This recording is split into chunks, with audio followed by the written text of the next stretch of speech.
Rise and shine, it's a brand new day. Ken and Ken take the stage, ready to play. Weekdays at 10, the cars and the scene. Coffee in hand, they're living the dream. Aggression in the voice, got the whole town awake. Bringing fire to the mic, make no mistake. Shows in the corner, spitting out facts. Dropping truth bombs, ain't holding back. Ken and Ken in the morning, feel the heat. From 10 a.m. CST, can take a seat. We live and loud, they're breaking the mind. Ken and the bold. Light up your speakers, crank up the sound. They're talking about life upside down. Opinions exploded like a sonic blast. In the studio, they're built to last. With passion and grit, they engage and ignite. Every single week, they're all force can't fight. From sports to politics, This is a Huddle Sports Network broadcast. You can find us on Roku TV, Amazon Fire TV, Facebook, and of course YouTube. Get all your NFL news here first. Good morning. Welcome to another edition of Ken and Ken in the morning. Of course, it's the Geez, where am I at today? It's the Ken and Joe version this morning. Why is my mouse not working? Hold on, there we go. I'm gonna have to get a new mouse to put new batteries up. And there's Fred. Fred, I'm trying to get to your comment. There it is. Good morning, guys. Good morning, Joe. How you doing this morning? What's up, dude? You know, it's that slow part, right? I mean, we all hate this part. I mean, there's some little things here and there, like, here are the deals of this deal, here's the deal of this deal, the contract breakdowns, which, I mean, overall are not exciting, but at least we get context, right? But then there's the state of Illinois. I hate to talk about this, Joe, I do, but my God, they are so freaking stupid. They have been debating the Bears Stadium on the floor of the House for 2 weeks. They have pushed a vote till after, at minimum, April 7th now. The state of Illinois wants the Bears to move to Indiana, is what I'm hearing. I mean, yeah, it would kind of seem that way, but I can't believe I'm actually going to come out and defend government here. But let me just say, and especially the government of Illinois, right? Because like I'm not a fan of super majorities at all. But these things, like when you're debating things in Congress or in the state house, they take time. Like there's always got to be one person who's like, I don't like this part of the deal, or I don't like that part of the deal, and then they got to hammer that out. And it's like, Well, the fact that they're debating it is a good thing for the Bears. Like yes you would and think. no. I mean, yes and no. I mean, okay, there's two things. First, Pritzker's like, well, the Bears need to be more obvious and be better at telling the people what they want. Dude, they told you exactly what they want. We want the tax. We want to be able to, not pay $200 million a year in property tax, over 20 times more than any other professional sporting franchise in the country that has a stadium. And we want you to do the infrastructure, which is government's job. You don't need to communicate much more than that. Like, look, we'll pay what SoFi. They said we'll even pay up to what SoFi is paying, $9 million a year. We would be happy with that, which is still 3 times as much as any other stadium in the state of Illinois is paying, right? And then Dorn brings up the second point. Beat me to it. It's good to see Dorn's name back to normal there. Oh, he's on Facebook, not YouTube. Indiana had no problem at all within 3 weeks getting the whole shebang done. And theirs is a lot more complex than what Illinois needed to do. Yeah, I totally get it. And again, like you even heard me say, I can't believe I'm actually going to like defend government here, especially super majorities. Like it's a bad look for Chicago, especially, or for Illinois, especially because Indiana has, they're not a super majority. I don't think they have, a mix of Republicans and Democrats, and somehow they all came together and got it done like within days. Well, right? Joe, more to your point, in Indiana, it was bipartisan support across. That's what I'm saying. The Everyone Republicans and the leaves. Democrats like work Yeah, together. They're like, yeah, yeah, let's do this. Like do it. that makes Illinois look even worse. Like There was because some you have a concern. super majority and you can't get this done. Like Yeah, in Indiana, some lawmakers had concern, but they said, you know what, though, while I have a concern, the greater good is definitely achieved here. I may not get all that I want, but this is better for my state. In Illinois, they're doing all kinds of stupid, silly stuff, and now like the city of Chicago's like, well, if it's not built in the city limits, it's not going to be built in Illinois. Like, are you that freaking stupid? You're going to cost the entire state money out of your own pettiness and greed? And the answer to that is yes, they are that. you know, yeah, you know what it kind of seems like is like Illinois is like Illinois is like one of those 666 chicks. You know what I mean? Like you got to have a six pack, make 6-figure income. Got to have, you know what I mean? Like they have all these expectations, right? Like, oh, I won't settle for less. And Indiana's like that down to earth chick next door that's like just cool to hang out with. You know what I mean? And she brings you peace of mind. Like she's not always nagging you and stuff. That's Yeah. what it kind of seems like. Illinois is like, you know, they got a lot of expectations, and it's like you're not really in a position to make those expectations. Like Well, the Bears are not beholden to you. Like yeah, they've been the Chicago Bears for 100 years, but if there's one thing about life that's certain, it's change, right? So you can find yourself on the sidelines, like real quick. You could find yourself with the one without a chair in the musical chairs game of the NFL. yeah, and I mean, they've been pretty. I mean, this isn't hard. I mean, they want the right to negotiate their taxes for like 40 years or something like that, which is the SoFi deal. This isn't hard. And the state of Illinois is like, well, no, we want to extract every dollar we can out of you. We want to make it painful. We want to like make you pay more money than God. And it's like the Bears like, dude, why would I do that? Look what Indiana. I mean, here's the thing too. Not only have the Bears been painfully transparent with the Illinois government, here are the expectations. Then they can also say, and here's what Indiana's offering: match it or beat it. And by the way, you don't have to match it in terms of funding the building of the stadium. If we stay in Illinois, unlike Indiana, we will pay for the whole stadium. In Indiana, we don't have to pay for the whole stadium, but here's what they're giving us that we want from you: the infrastructure and the tax. The other stuff that they're doing, you don't even have to do that. We're giving you the hometown discount, right? So they've even said, here's a standard that they've set in Indiana, and we're going to take that standard and we're going to lower that bar for you to make it even easier for you to retain us, to keep us home. And the state of Illinois still has their head so far up their fifth point of contact that they're going to lose the Bears. Yeah, it's there's I don't want to get political. I'm trying not to.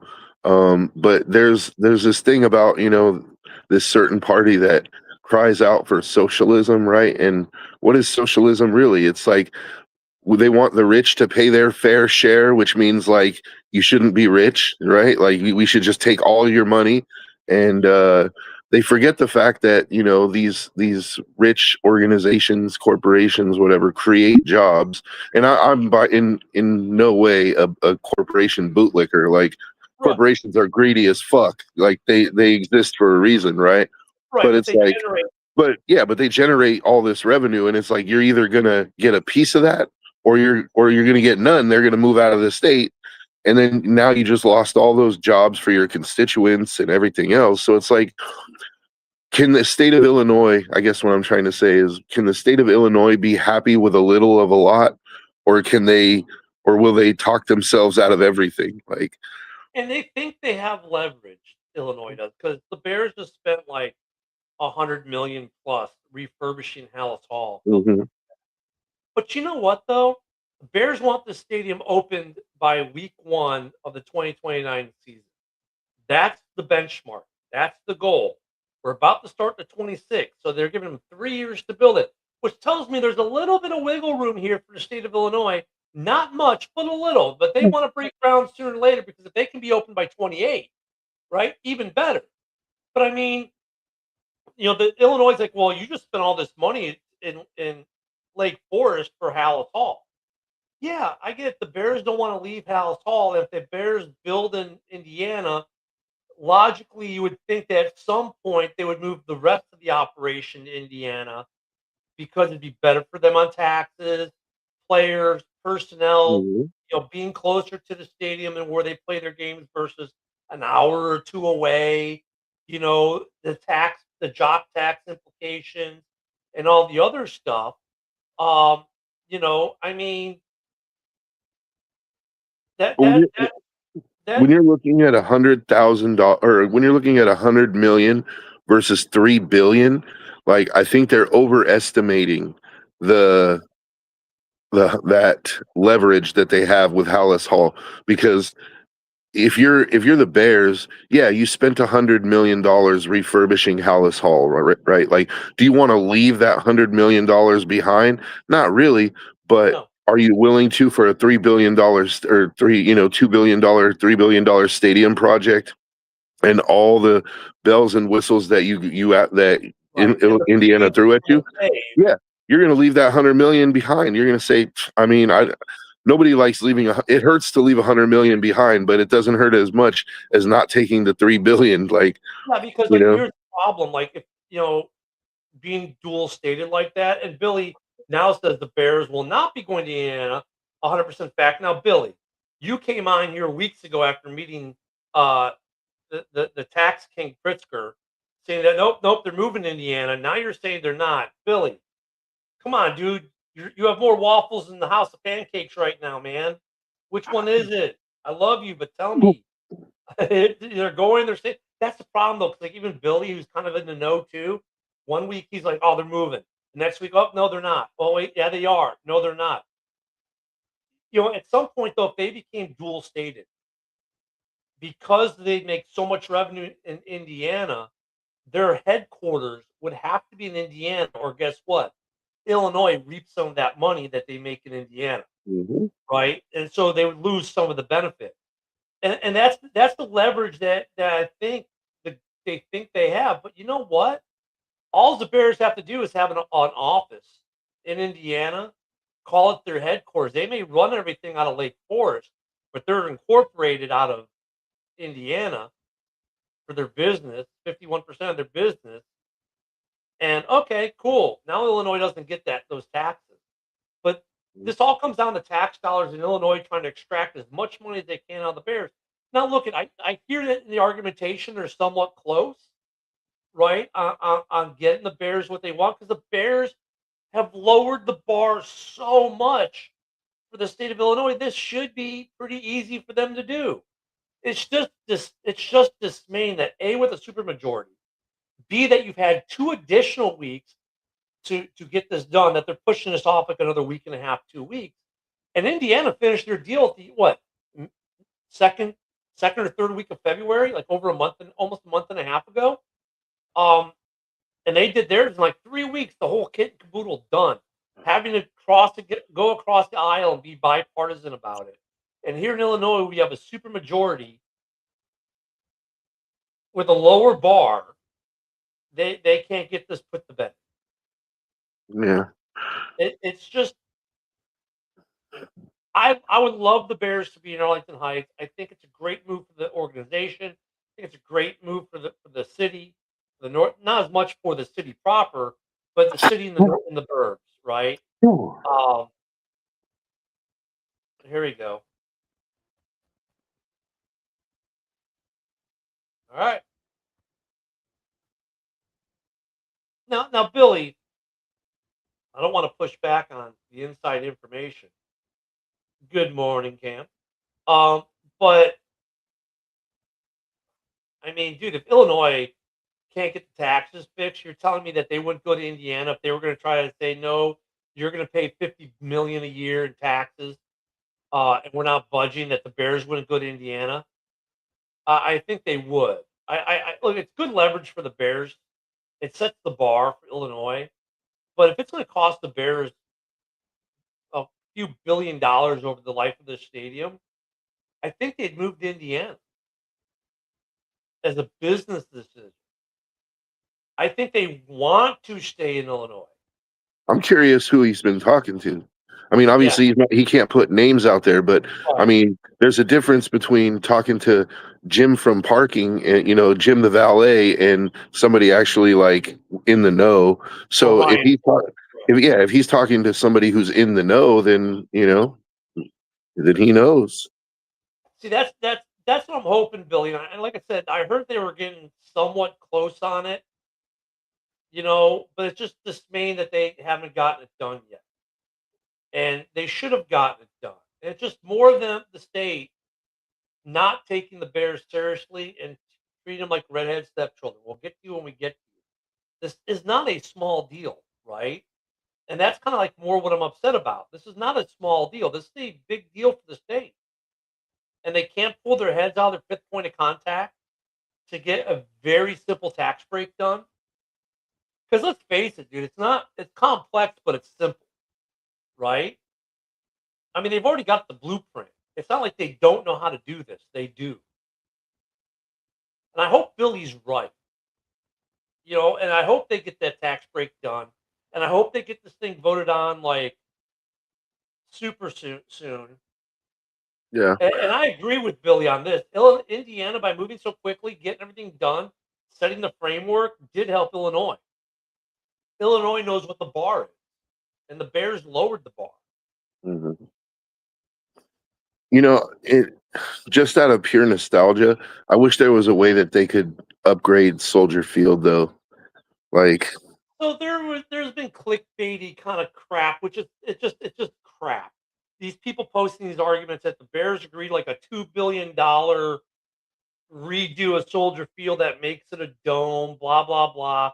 They got these artist renditions where you don't see the Soldier Field pillars, which by the way you have to because they're a protected landmark, right? They're nationally protected landmarks. So the thing with Soldier Field is Soldier Field in total is not protected. The facade with the pillars are what's protected. The interior is not. So anything they would do would have to leave the facade. That's why it looks like it does now. When they did the refurb back in the early 2000s, they had to leave the facade alone. Now you get all these little clickbait articles how they're going to make it a dome. Like you have to leave the facade the way it is. You can't change it. So I'm sure that there's architects out there that could leave the facade the way it is and design a dome around it, and connect it to the dome. It forms the outside part of the dome on one side. Yeah, I mean they would have to be able. The problem I think with the facade is right now. What the hell is the facade? Is what Fred. The Fred. When you look at Soldier Field, the perimeter you see like the outside of the stadium with the pillars that looks like ancient Greeks built or ancient Romans. That's the facade, and that's Yeah. a nationally protected landmark. So you can't change that outer shell. And the problem is the outer shell is so small. That's why it makes the interior of the stadium so small.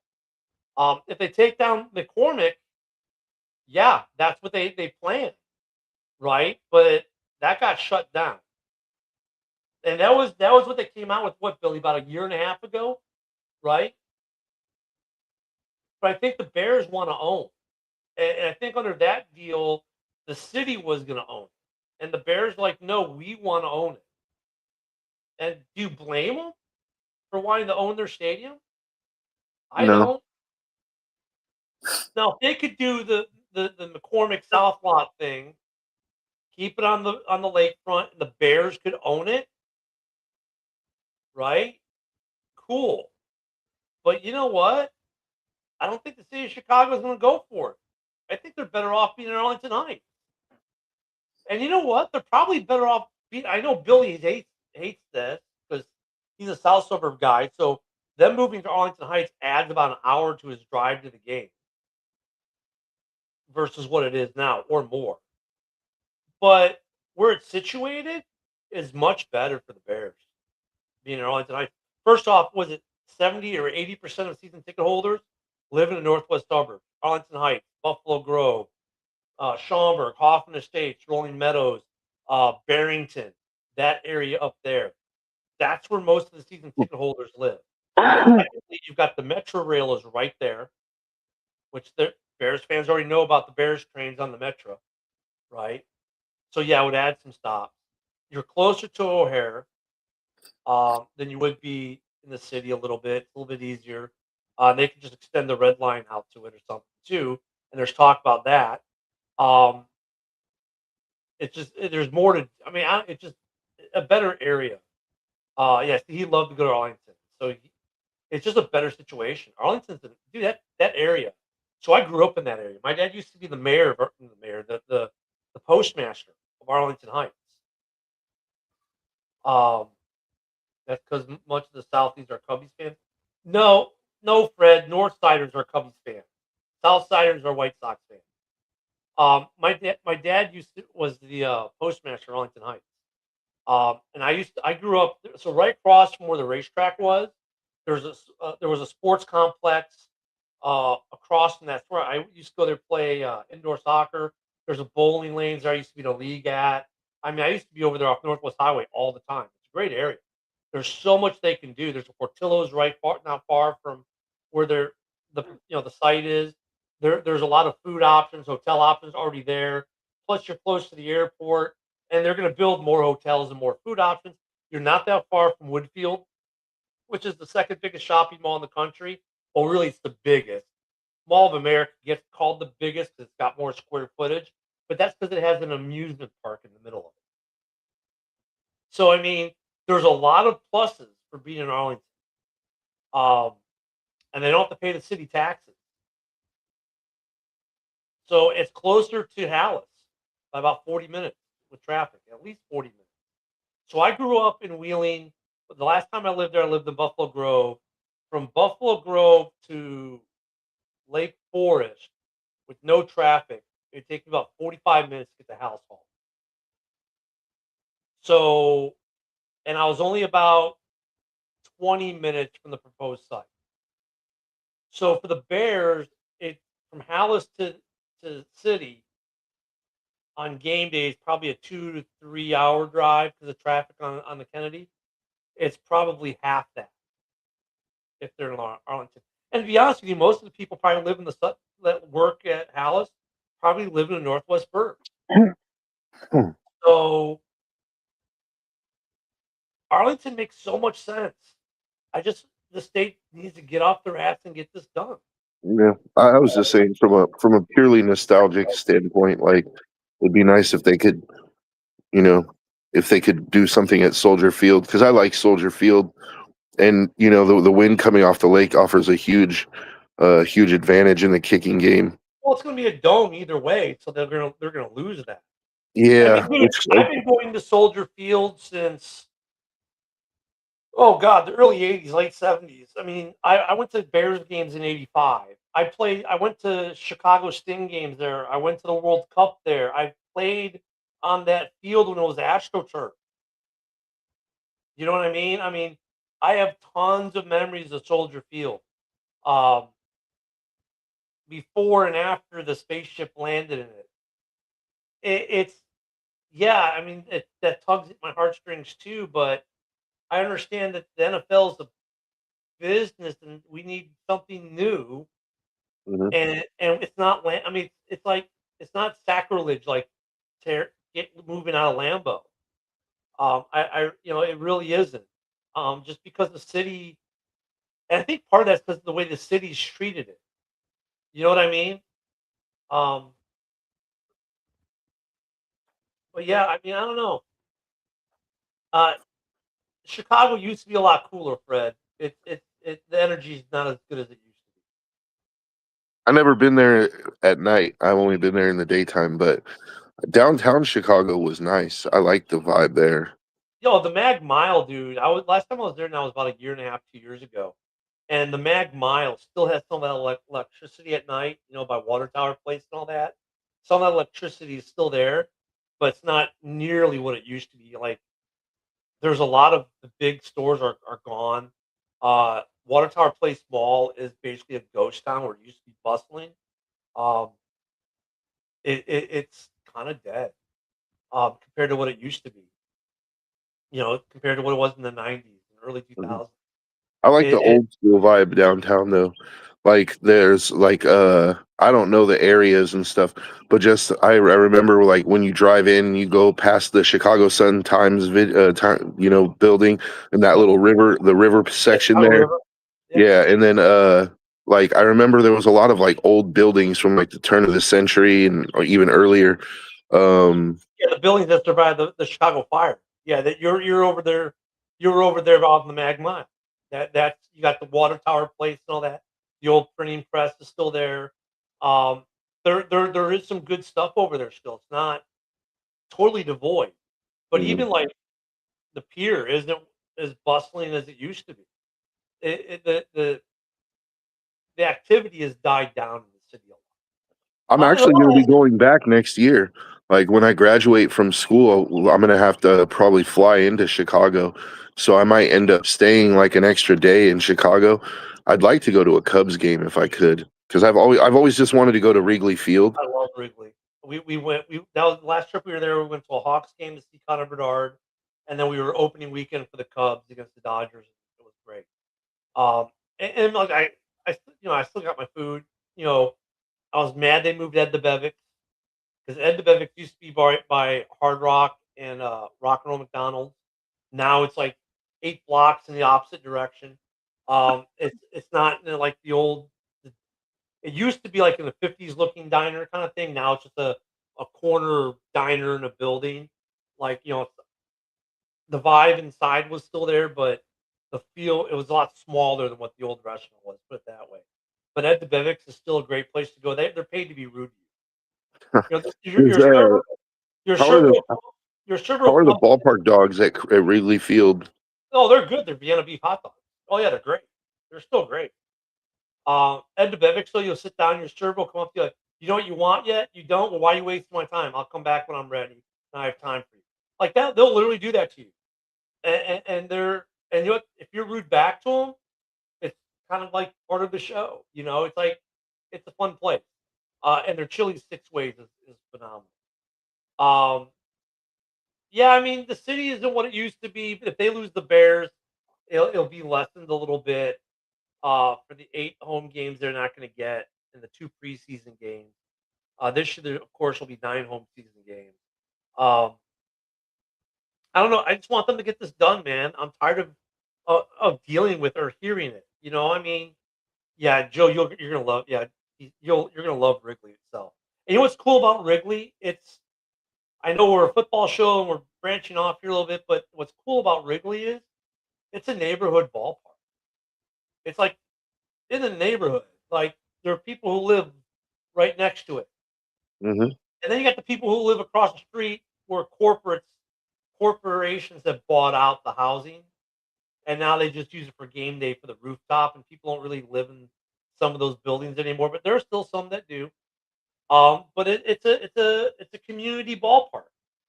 I mean, when you walk out of Wrigley, you got bars and restaurants and all kinds of great stuff there. You've got the rooftops, which didn't used to be corporate, now are. You know, but that's a whole experience. Um, yeah, no, Wrigley's a great experience. You'll I love just Wrigley. wanted to see it from inside, like see a game from inside the stadium, not from the rooftops. Like I want to go in the actual stadium. I don't know what tickets are going to cost, but I'm like, I'm kind of looking forward to that. I've been wanting to do that. When you're going, let me know. My sister is a season ticket holder. Yeah, I'm going to be in. It's going to be in May of 2027 for my graduation. And my sister lives in LA and she has season tickets and she sells most of them at a pretty good price. So Yeah, uh, I'll I'll put be you in talking to contact. you. Yeah. Yeah, dude. I'm looking forward to that. That and plus I want to go get some real Chicago style pizza. Oh yeah, go to Lou Malnati's. Yeah, for Yeah, sure. either Lou Malnati's or Giordano's. I've heard good things about Giordano's Both are too. good. Giordano's is good. Yeah. I last time I got fooled into going to Pizzeria Uno because they were the oldest. I Well, they're assumed the the chain. oldest was the best. No, Well, but I went to the original pizza, the yeah, the one original downtown. Pizzeria Uno, the one Yeah. downtown, and I was not impressed. And Uno's, you can get pretty much anywhere. They have them. They're chained out. It's better in the city than it is at the chain. Oh yeah, go get you a Euro and a Polish. There you go. A lot of good places to get a Euro. I got some places I grew up going to. I can send you the report of that. And of course, then you've got Portillo's, which is IB. They do a good Polish as well, and a Yeah, good what's that? What's that Italian one one. with the? It's probably the Polish, the one with the sausage and the peppers in it. Yeah, Portillo's does that. Yeah. I've heard Oh good yeah. things about that too. Oh yeah. The food in Chicago, dude. I miss the food. I don't miss the politics of the city, but I do miss the food of the city. And for the Bears, they need to get a stadium, and if they could build it at McCormick South lot, cool. As long as they can own the stadium, I think the Bears would even go for that. But otherwise, Arlington's not a bad deal. I just need the state. I think we all just need the state to pull their fifth point of contact, and get a deal done. I mean, and I get it this year for the Bears for the draft. There's not that much talk because obviously we don't have we got a better or a worse draft pick because we did better. We're Bears fans aren't all up on the draft. They're up a little bit on it, not like we've been the last couple years. And then you've got the whole stadium thing still sitting there. So wait a Yeah, minute, what? So you can go. There's a website called Taste of Chicago. I think it's tasteofchicago.com, and you can order from like some Chicago food places like Nuts on Clark, Portillo's, Lou Malnati's. You can order food and have it sent through the mail. I haven't seen euros though.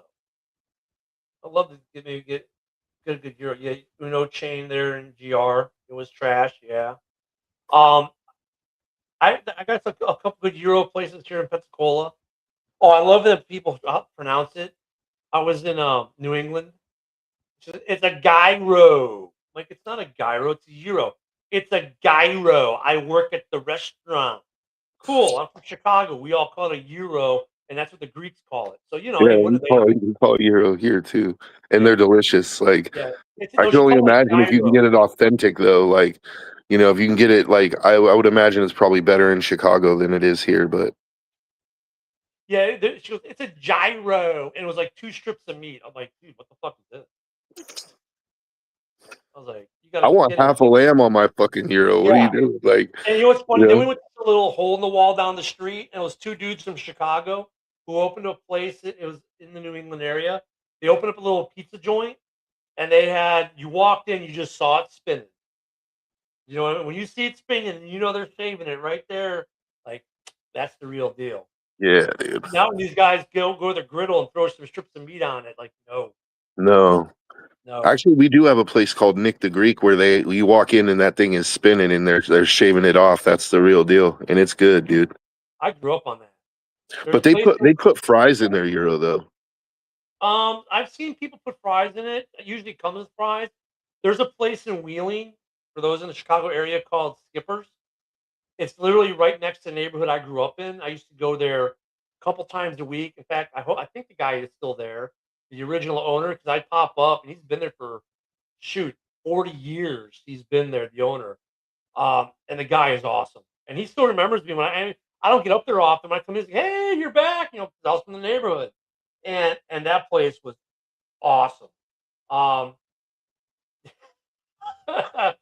oh, Arby's, that's good. Hey, if you I got really, nothing else, they'll do in a pinch, right? Um, oh yeah, I mean, there was a burrito place in Chicago called El Famous Burrito, and their thing was burritos as big as your head. The thing was like a Nerf football, huge burritos. But yeah, Skippers and Wheeling made a great Euro. JK's, which I think is closed now. I was right across from Wheeling High School, was great. Um, yeah, Fred, I still know where it's a good place, and actually, you know, talk to. I mean, we still got some guys in Chicago, as you can see, like Billy. Billy can tell you about some of these places. Um, there's these great little corner restaurants that are all over the place in Chicago. These little mom and pops, and they're phenomenal. So yeah, get with Billy and some other folks in the area. Maybe not Mike and and Bill the Packer fan because they live in Rockford. Uh, they're not in Chicago, but yeah. Um, Great food, and look, in Arlington Heights, there's a lot of great food in Arlington Heights. If the Bears go, there are a lot of great restaurants. In fact, Walter Payton's restaurant used to be out there. 'Cause I used to go to Walter Payton's restaurant, the Big Kahuna, all the time. So I mean, I just want them to get this deal done, Joe. It's a nice distraction because there's not much going on for us with the draft. So Well, it's a nice actually, so distraction. yesterday, uh, like, there's these new mock drafts, right? And it's looking like Ty Simpson. There's a good chance that he could go to Cleveland at 6, which is I crazy. saw that. Like, it, I mean, we could go ahead and break that down a little bit, like, because that's interesting to me. Like, they still have Deshaun Watson under contract, right? Yep. And he's not going anywhere this year. Nope. Then you have Shaduki, right? And I can't believe I called him Shaduki because before the season started, I was actually high on the dude. I thought, and I guess technically he's a Pro Bowler. Like, I said technically, I included the cap. Technically, he's a Pro Bowler. Yeah. So it's just they just got rid of Dylan Gabriel after one season, right? So they could definitely use the quarterback help, but it just for me, if I'm Cleveland, I won't even just say if I'm Cleveland. I think that's a bad mix just to begin with. Like Ty Simpson needs to go somewhere where he can sit for a little while, and Cleveland is not going to be the place unless they're going to start Shador the whole season. If you're going to take him number 6, the fans are going to demand he starts off the rip. If That's he what I'm goes at saying. 6, Shador, you're done. That's telling Shador Sanders he's done in Cleveland, right? That you're telling the fan base he's done. So you might as well just cut him at that point, unless you think he's a backup. Fine, you didn't take him the first round, so you can keep him. They took him the 5th round, right? Is when they got Sanders. So you could keep him, but you're saying that Ty Simpson's your starter. You take him at 6, he's your starter in the current NFL. Now you're right. He needs to sit. But sitting for a year behind Shador Sanders? And see, that's part of like, for me, I don't want him sitting behind Shador because their games are quite different, and I don't know that Shador is going to teach him all that much. Like even just watching him. Yeah, Gabriel's gone, but even just watching, like, how much is Ty Simpson going to learn sitting there watching Shador, right? Like, yeah, I just think it's a bad. I would like to see him go anywhere but Cleveland. But Joe, that's so Cleveland. It is so Cleveland. That's why I brought it up because, with Cleveland, where there's smoke, there's fire. Like, there's a good chance he might go 6, and to me, that's just it's going to be another quarterback in the long list of quarterbacks that didn't pan out in Cleveland, and then everybody's like, he had all the tools. It's like, yeah, but he went to Cleveland, like. In Cleveland, I actually think Cleveland has a good young nucleus of players. Like they have the tool, they have the pieces to be successful, but it's like it's like having a recipe, right? Or like they have the ingredients, they just don't have the recipe. They don't know how much of this and how much of that to put in, and I don't know if they're ever going to figure it out, dude. Well, at some point they'll get off the stupid train and we'll be able to say smart things about them. But yeah, here we go. That's true, Fred. Do the opposite of what he does. But here's the thing I want to say about Ty Simpson, though. And yet, Dre's right too. Coaching does matter, as we know in Chicago and we've seen other places. But here's the other thing: Ty Simpson. Let's talk about him. Not just Cleveland, but let's talk about Ty Simpson. Here's a guy that most people say shouldn't go in the first round at all. Then you got Dan Orlovsky who says, "Oh no. He's the best quarterback in the draft and should be taken by the Raiders at number 1." And now you've got a couple people in the mock saying, "Well, he's going to go to Cleveland at 6." But most people are like, "This is a 2nd or 3rd round talent. He's not a 1st round guy." So that's it. Add that into the mix that coming into this draft and even post combine, people after the combine, they're like, people weren't like, "Oh yeah, he's a 1st round talent." It's either he's battling for the number one spot. Like even after the combine, like no, we know who's number one, and it's not Ty Simpson. And then Orlovsky gets on his train. I get it. You need to gin up some ratings, right? I get it. But now you got some other people jumping onto the train because Cleveland doing Cleveland things. But it's not just that Cleveland doing Cleveland things there at being a quarterback. That Ty Simpson is probably not even a guy that should go in the top 10 to begin with.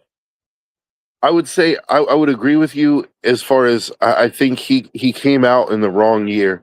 I think he really would have benefited from going back to Alabama for another year, and next year he would have been a first round pick lock. I get why he did it, because especially with the dude from Oregon going back to school, like this is his chance to go, and the quarterback class is so thin.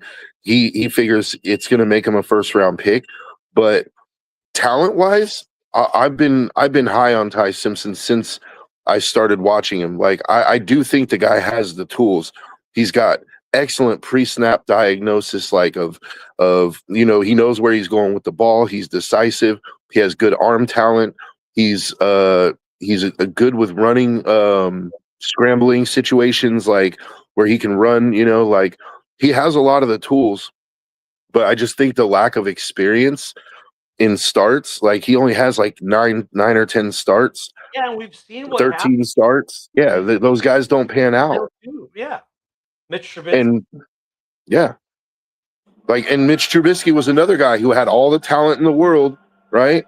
But there's something to be said for a guy who starts 30 games in college. Like, I don't know. I think Ty Simpson made a bad decision for his career to come out, but hopefully he can latch on to a team that sees the talent and can coach him up. Like, honestly, this is where, if he's going to go in the first round, I would like to see him go to the Steelers, because if they get Aaron Rodgers back, you get to sit for a year under Aaron Rodgers, and it's not the Shaduki situation where you're learning what not to do, right? Like you can, even if Aaron Rodgers doesn't coach you a single lick, you can just watch what he does and you can say, okay, so I do this, and you can trust, even though it's a sort of a faded version of Rodgers, it's still Rodgers to an extent. And Dre, Mitch didn't have the wrong OC. He had a good head coach in Matt Nagy, offensive-minded. So he had the offensive-minded head coach that is a pretty good OC. He had some other things go wrong in Chicago, and some of that was Nagy. But Nagy was seen as a good OC, still is seen as a pretty good OC in this league. Mm-hmm. So it wasn't all the coaching with Mitch, but there was a big piece of that. And you know what's funny though, and I agree with you, Joe, on the thing with the Steelers, right? But you know what's Broski? I'll get to Broski's comment in a minute. But you know what's interesting about what you just said? It kind of destroys a little bit of the narrative of guys will stay in the NCAA because of the money that they're making in the NCAA now. Like he breaks that mold in a weird way, Mm-hmm. right? Because they're getting all this money, so they're not going to come out early because they're making all this money in college. Yet here's Ty Simpson leaving early to get that NFL money, leaving that college money behind. And he had a really good chance. Like, I mean, being the quarterback for Alabama, like Alabama being one of the marquee programs, like he was going to make good NIL money staying in college. So the fact that he's coming out means, I mean, I don't have anything against Will Howard, and if the Steelers end up passing, that's okay. But my point was more that I just want to see Ty Simpson go somewhere with some stability, where they have a guy who can start for a year and let Ty Simpson sit, because I do believe he could be something. But I think if you throw him out there on a bad team week one, he's just going to end up like so many others. And I don't want to say Nagy is trash, Dre. Like, look it. Nagy was actually a candidate for the Kansas City head coaching job. And he won Coach of the Year in 2018, NFL Coach of the Year. 19 and 20 he went to the playoffs 2 out of 3 years in Chicago. He was pretty darn successful there overall. But I I get why people call him trash because the offense also lacked creativity. Also, Mitch Trubisky fell off a cliff, and a lot of people attribute that to Matt Nagy, the play calling, and the coaching staff that he had assembled. So I get where Dre is at. I can't completely disagree. I think Nagy, after the huge success his rookie season as a head coach, got a head that went like this. The ego got bigger than the ability, and it hurt him. He's been a good OC in KC. Where he just signed to be an OC somewhere else, right? So let's see how he does in a place not in Kansas City. But dude, that Chiefs offense didn't have much in the way of weapons last year. Yeah, they didn't make the playoffs, but it wasn't all in the offense. The offense still produced pretty decently up until Mahomes got hurt. But I mean, he utilized what he had pretty decently. But I get where Dre's at, and I get why people say it. But dude was NFL Coach of the Year, man. I mean, he's not trash. Where's that rhyme with Nagy? Saggy. Saggy. There's another one, but I'm not gonna say Yeah, it. I'm not gonna say that one either. That's probably where Broski was going. Trying to get us canceled. Thanks, Broski. But Ty Simpson, like I don't think he should go in the first round. You know, like he's not a. I don't know. I mean, he just has Richardson written all over him in some way.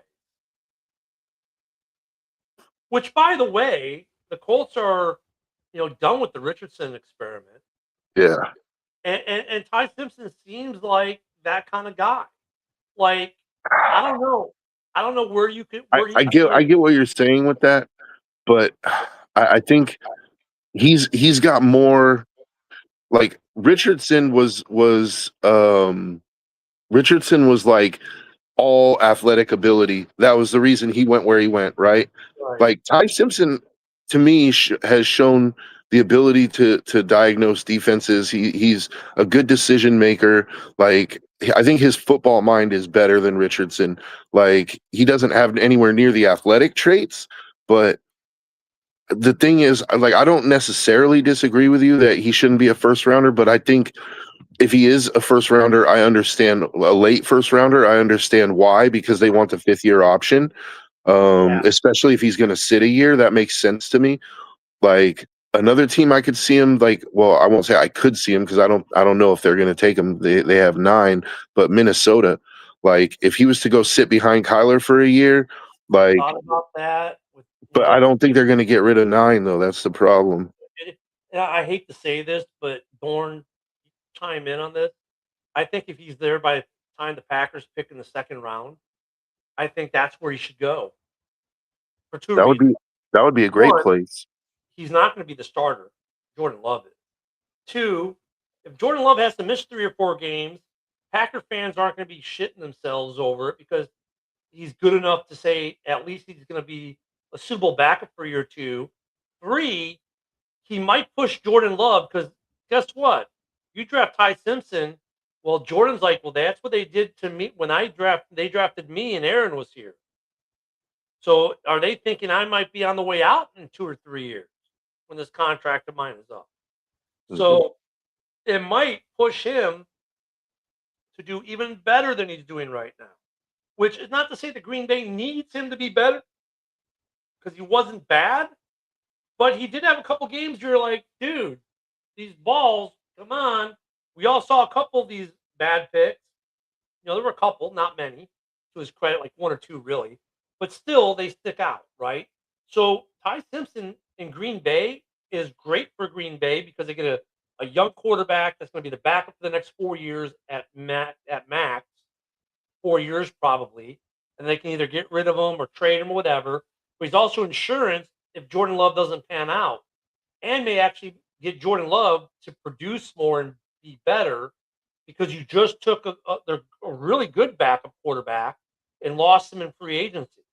So, I mean, that would be a good move for Green Bay if he's there in the 2nd round, but I don't know if they want to spend their 2nd round on that because they need offensive line, they need defense, they have other needs that might be more pressing. No, but I think that you're 100% on that one. I think Green Bay would be the absolute best place for him because he can go there and there's no pressure for him to start and he can just learn. And I think Green Bay could end up flipping him for significant capital in a couple of years. Like as long as you get him some time to play in some regular season games and he can show like Malik Willis what he can do, you could flip him for some capital, man. And look at if Malik Willis does, no one's going to expect much out of Willis because we all know how bad the Dolphins are. But say Willis has a pretty decent year, and now you draft Ty Simpson, and you've drafted Ty Simpson, and you keep on your roster for 2 years as a solid backup.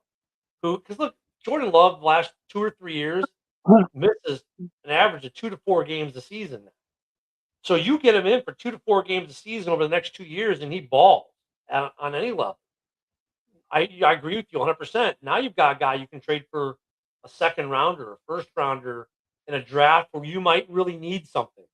Mm-hmm. It's like he's going to serve a purpose for you now, but before you have to pay him, you can dump him for a nice little payday yourself and repeat the process. So, I mean, have done some things really right with their organization the last couple decades.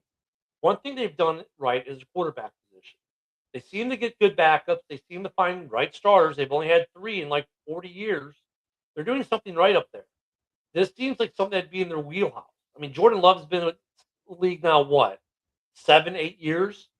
I mean, drafting Simpson, which would take you to year 12 through year 12 of Jordan, right? Makes some sense for them. You know, another team that I think would make some sense, but I don't know if they're willing to spend the draft capital to get him is the Chargers. Because Herbert has he plays through injuries a lot, but he's starting to get more and more injured, as the seasons go. And so it's like, I'm not saying that there's a chance that he's not gonna, that his career is gonna be over, but I think there's definitely a chance that he's gonna start to miss 2 or 3 games, 4 games in a season, like Jordan Love. So it wouldn't.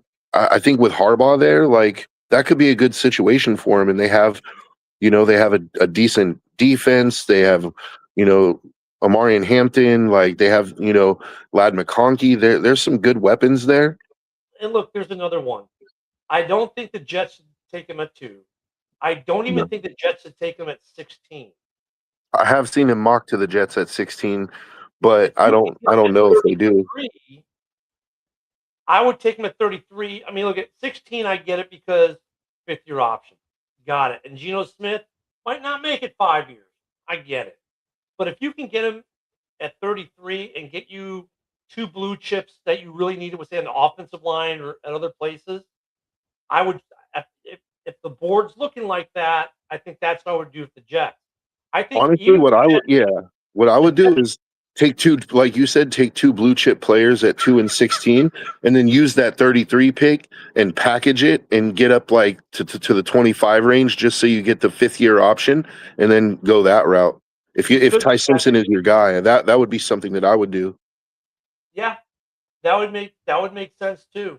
I mean, and look at, with having, and you don't have a backup, you just got rid. Well, you do and you don't. You just got rid of. I think they got rid of both guys. I mean, we know Justin Fields is in Kansas City now, but they could use Ty Simpson as the backup too.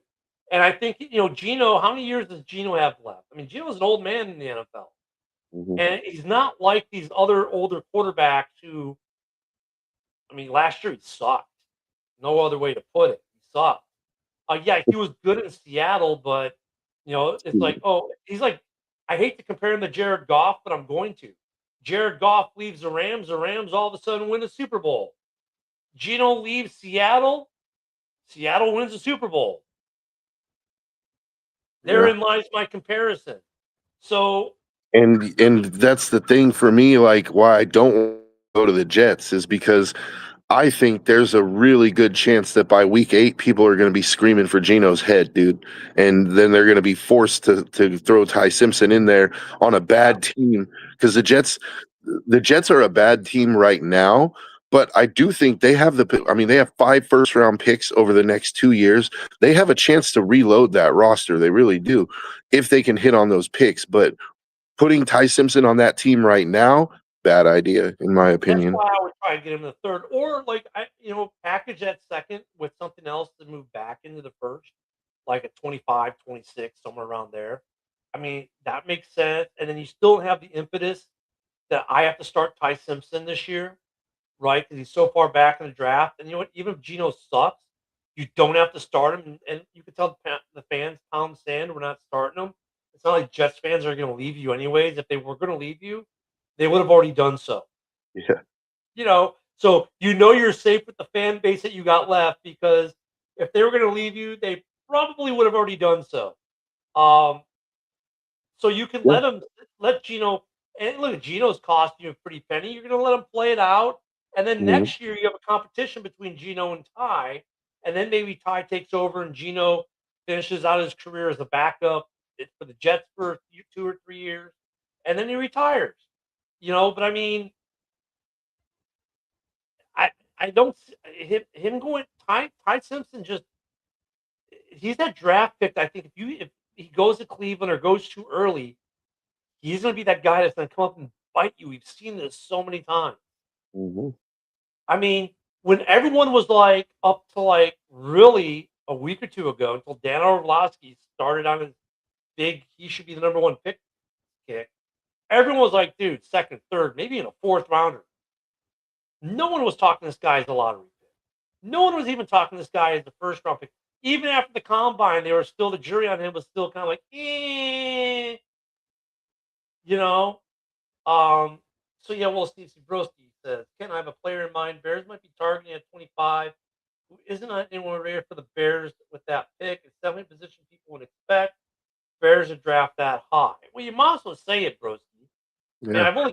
we got about 3 minutes left, I but would like to see the Bears take McNeil Warren, to be honest with you. Like, he's a do-it-all kind of safety, and you need safety help badly.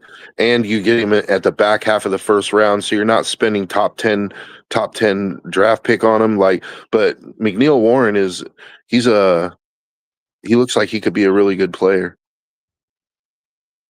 I'm just trying to think Yeah, of who are you talking about, Broski? yeah, we only got about a minute and a half left. Are you going to try to save it for tomorrow? Uh, does that mean you're going to be on the show tomorrow? Um, he doesn't want to say. He's being coy now. Broski's playing coy. What? He's batting his eyelashes at us and not giving us any more. Dude, Oh, there you go. Running Mike back Mike Washington. Washington Jr. Yeah, like, I've heard good things about Washington. I haven't heard him mocked to the Bears, but I mean, pair him, you have 2 good young running backs at that point. Like, there's worse things that could happen. But there's, one thing that I did see last night,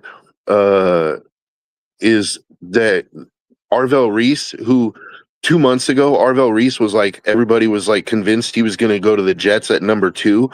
Like, I've seen him fall as far as like 23, which to me is crazy. Broski, come back in the morning, man, because we got like literally 30 seconds left.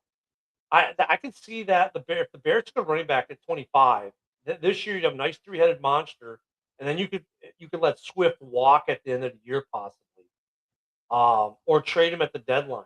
There's a lot of things you could do there. Yeah. So things to think about. We need to get Broski on here. We can talk some Bears draft because he's all over it. Joe and I are out of time for this morning. JB's going to be up next. Joe and I will be back here tomorrow. Maybe we'll get some other cool stuff to break. We know there's going to be nothing with the Bears stadium situation, which I'm just fed up on. Thanks for everyone being in the comments. I think Broski needs to be here tomorrow, though, so he can talk to us about Mike Washington Jr. We can talk about some of these other drafts, and maybe we can see if there's anything else on Ty Simpson. But yeah. Thank everyone for being here with us this morning. Joe and I will see you tomorrow. Ken will be back soon. He's just taking a break, got some family stuff to take care of, and we all need a break sometimes. This is it. So we'll see you guys tomorrow, though. Everyone have a great day. Enjoy Monday. Have a day.